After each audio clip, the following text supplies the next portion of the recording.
नमस्कार दोस्तों, कैसे हैं आप सब। आशा करते हैं आप सभी बहुत बढ़िया होंगे। दोस्तों, आपने जोहो कंपनी के बारे में तो ज़रूर सुना होगा। जोहो वही कंपनी जिसके फाउंडर श्रीधर वेम्बू हैं और यह कंपनी अपने आप में इतिहास रचने के लिए जानी जाती है। इस कंपनी के द्वारा हाल ही में एक बहुत बड़ा इतिहास रचा है। भारत का पहला स्वदेशी इसके द्वारा सर्वर बनाया गया है। जिस दौर में अदर कंपनियां विदेशों से सर्वर मंगाती हैं, वहीं जोहो के द्वारा अपना खुद का स्वदेशी सर्वर बनाया गया है।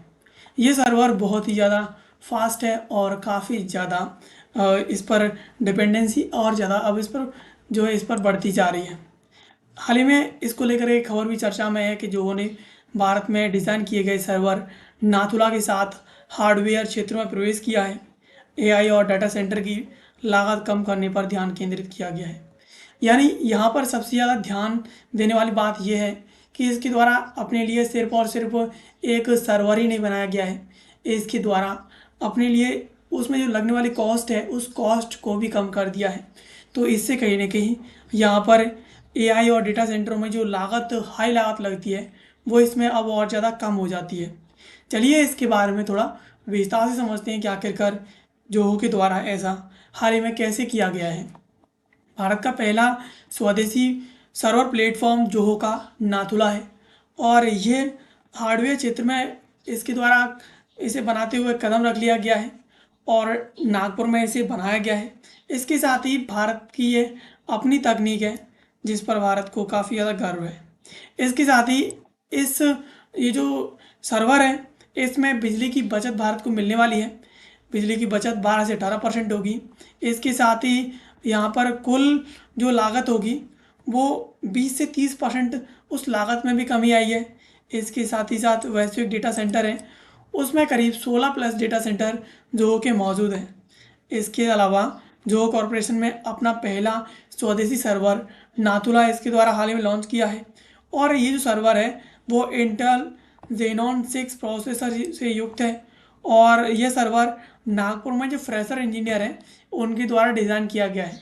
यानी ये जो सर्वर बनाया गया है वो सर्वर नागपुर में बनाया गया है और नागपुर में भी ये सर्वर जो फ्रेशर हैं उनके द्वारा ये बनाया गया है और ये सर्वर इंटेल जीनोन जो 6 है उससे पूरी तरीके से युक्त है और इसका जो विकास था वो साल 2020 से लगातार चला आ रहा था।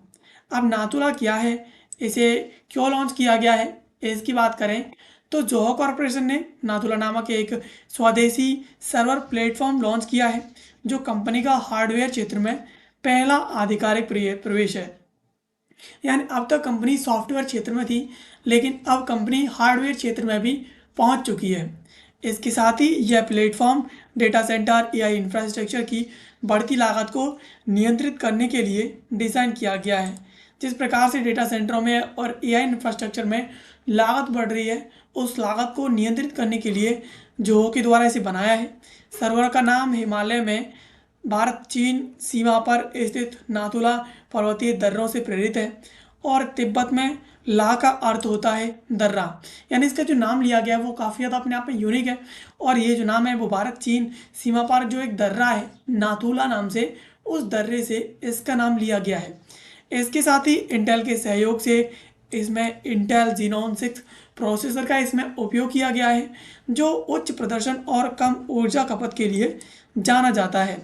जोहो की जो दीर्घकालिक रणनीति है उसकी बात करें तो इसमें application data centre AI module और अब ये सर्वर यानी पूरे टेक्नोलॉजी स्टैक पर स्वामित्व हासिल करना इसका अभी एक उद्देश्य बन चुका है।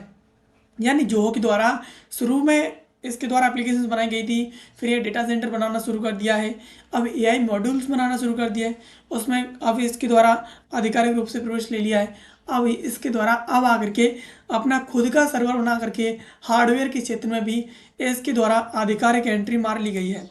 इसके साथ ही इसकी तकनीकी विशेषता और प्रदर्शन की बात करें, परफॉर्मेंस की बात करें तो इसमें 12 से 18% बिजली की खपत होगी।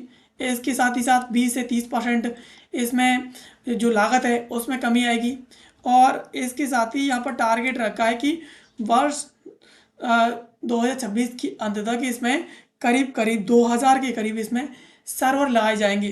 तो ये एक टारगेट रखा हुआ है। इसके साथ ही नाथुला सर्वर समान कार्यभार के लिए बिजली की खपत में 12 से 18% तक बिजली की कमी करता है। और इसके साथ ही कुल स्वामित्व लागत टीसीओ में यह 20 से 30% तक बिजली की बचत इसमें होती है। लेन देन प्रसंस्करण, वीडियो सहयोग, दस्तावेज संग्रहण जैसे कार्यों में वैश्विक विक्रेता से ये बेहतर प्रदर्शन करता है। यानी जब भी कोई चीज़ों का लेन देन होता है तो उसमें ये सर्वर बेहतर काम कर रहा है, वीडियो के सहयोग में काम कर रहा है, इसके साथ ही डेटा संग्रह में भी ये बहुत अच्छी तरीके से काम कर रहा है। मायने उनके तुलना में जो सर्वर हम विदेशों से कंपनियां एक्सपोर्ट कर रही हैं उन सर्वरों की तुलना में ये सर्वर बहुत अच्छे तरीके से काम कर रहा है। इसके साथ ही कंपनी लगभग 1 वर्ष से इसका परीक्षण कर रही है और सीमित उत्पादन इसका शुरू कर दिया है। इसके साथ ही फिलहाल कुछ 100 नाथुला सर्वर तैनात हैं और वर्ष के अंत तक लगभग 2000 तक इसका पहुंचने का लक्ष्य है। यानी अभी वर्तमान में कुछ 100 जो है सर्वर अभी वर्तमान में तैनात है, लेकिन अब वर्ष 2026 के अंत तक 2000 से अधिक सर्वर जो है लगाने का टारगेट जो है जोहो के द्वारा सेट किया गया है। तुलना की बात करें तो जोहो के पास पहले से 16+ डेटा सेंटर मौजूद हैं जिनमें कम से कम 10,000 से अधिक सर्वर हैं और इसके साथ ही जो 15 करोड़ से अधिक उपयोगकर्ताओं की सेवा करते हैं। यानी जोहो के पास पहले से 10,000 से अधिक सर्वर मौजूद हैं और ये सर्वर 15 करोड़ से अधिक जो यूज़र्स हैं जोहो के उनके उपयोग में है। इसके साथ ही नागपुर में निर्माण की बात करें, फ्रेशर्स ने इसे कैसे बनाया, तो ये कहीं न कहीं एक भारत के लिए स्वदेशी निर्माण है। अब नाथुला का विकास 2020 में नागपुर में शुरू हुआ था और बेंगलुरु और चेन्नई जैसे पारंपरिक हार्डवेयर केंद्रों से ये दूर है। इसके साथ ही शुरुआत में अनुभवी हार्डवेयर विशेषज्ञ उपलब्ध नहीं थे, इसलिए इंजीनियरिंग कॉलेजों के फ्रेशर्स की टीम ने इसे बनाया गया है। इसके साथ ही सेतु यानी student engagement for transformative upskilling कार्यक्रम के तहत 5वें सेमेस्टर के ही छात्रों को यहाँ पर प्रशिक्षण दिया गया है। यानी सेतु कार्यक्रम के तहत 5वें जो सेमेस्टर है उस सेमेस्टर के छात्रों को इसमें प्रशिक्षण दिया गया था और अब तक 300 से अधिक छात्र इस कार्यक्रम से लाभान्वित भी हुए हैं, जिनमें से अनेक जोहो में स्थायी कर्मचारी भी बन गए हैं। यानी 300 से अधिक जो छात्र हैं जिन्होंने इस कार्यक्रम में पार्टिसिपेट किया था उन छात्रों के द्वारा अब काफ़ी ज़्यादा उन्हें इसका फ़ायदा मिला है और कुछ को तो जोहो में एक स्थायी कर्मचारी ही बना दिया गया है।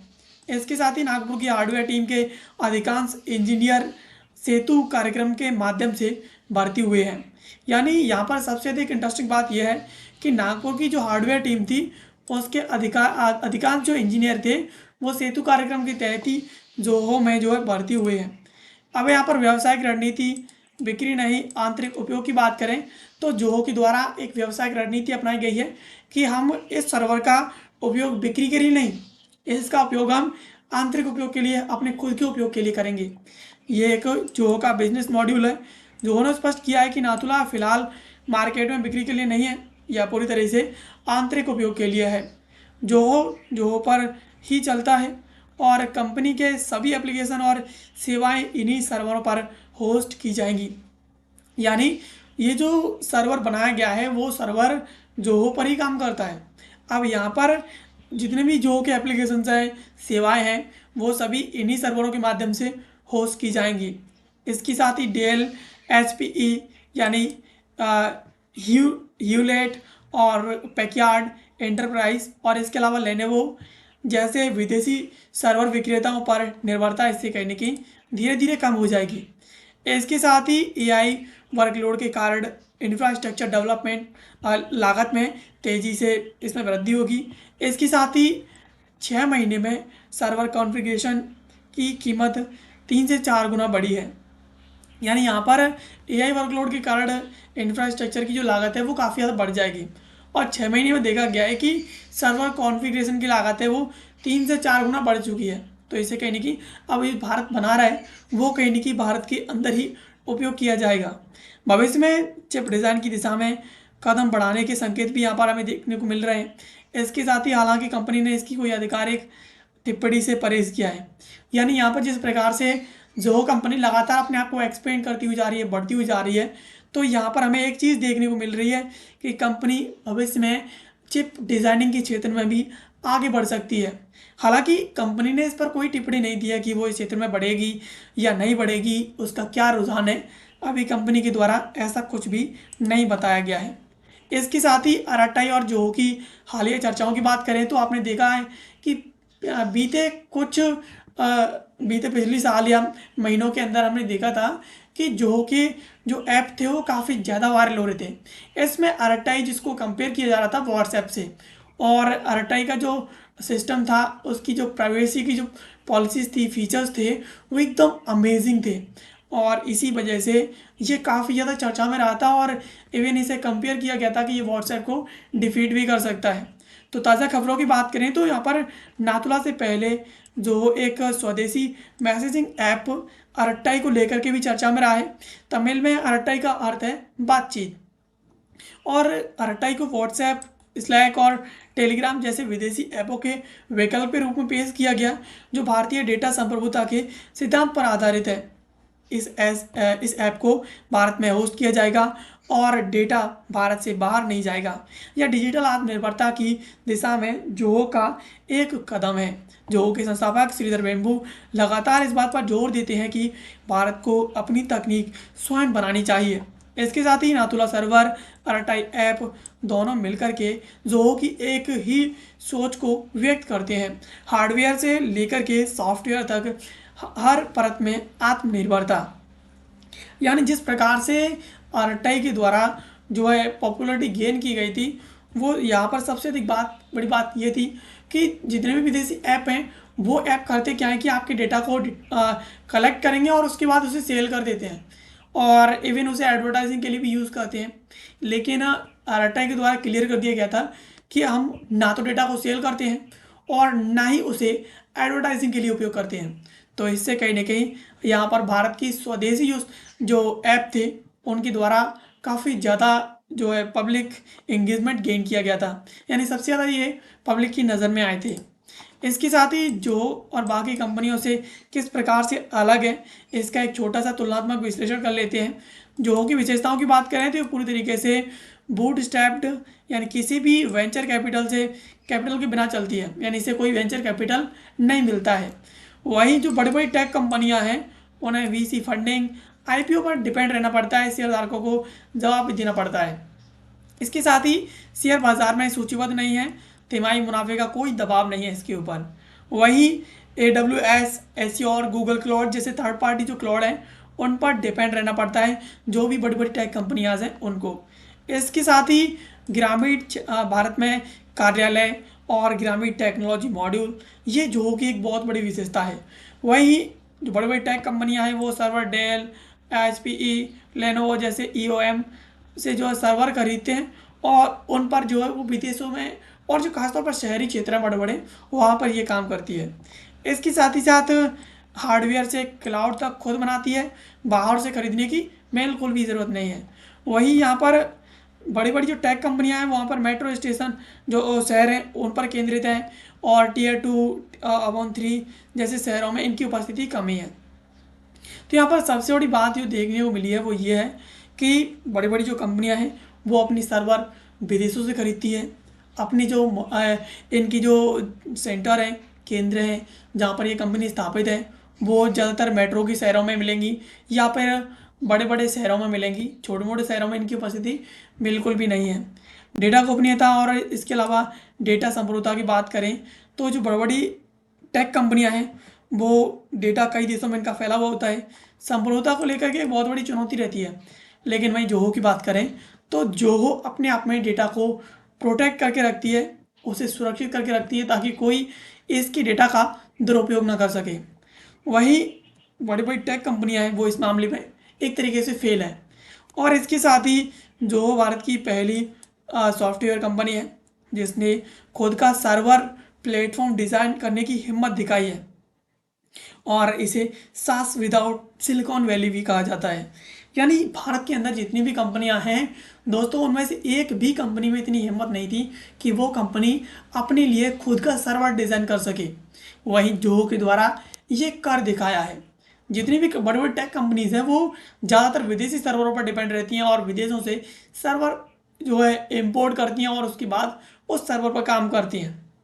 लेकिन जो इस मामले में खास है, खास थी और खास रहेगी। इसीलिए कहते हैं कि भारत अपनी खुद की टेक बना रहा है और खुद की टेक बना करके जब भारत अपनी खुद की टेक्नोलॉजी डेवलप कर लेगा अच्छी तरीके से, तो भारत जो विदेशी जितनी भी कंपनीज हैं उनसे अपनी डिपेंडेंसी को बिल्कुल ख़त्म कर देगा। तो इसी वजह से भारत जो है लगातार आत्मनिर्भर होता हुआ जा रहा है। दोस्तों ये थी खबर जिसको आज के इस वीडियो में हमने समझा। ऐसे वीडियोस के लिए आप हमारे चैनल कंसिडर आईएएस को सब्सक्राइब कर लीजिए। मिलते हैं किसी अगली वीडियो में किसी नए और महत्वपूर्ण टॉपिक के साथ। तब तक के लिए आप सभी का बहुत बहुत धन्यवाद।